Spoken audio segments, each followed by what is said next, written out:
શક્તિ ને ભક્તિનો સમન્વય એટલે ખોડિયાર રાજપરા છે ભાઈ. અનેક શ્રદ્ધાળુઓ પગપાળા ચાલીને સંઘ લઈને આવે. અનેક માણસો છે ક્યાંયથી લંડન સુધીથી એક રાજપરાની માં ખોડિયારના દર્શન કરવા આવે. શું કામ?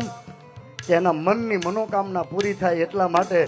અને મારી રાજપરા વાળી ખોડિયાર તો એટલું કે એકવાર મારા દરબારનું પગથિયું ચડી જાય, મંદિરનું પગથિયું ચડી જાય અને રાજપરાના તાતણિયા ધરામાંથી ખમા કહું અને જો ખમામાં ખોટ પડે ને તો રાજપરાના ધરે મારી મામડિયા માદાની દેવ નો કહેવાય બાપ.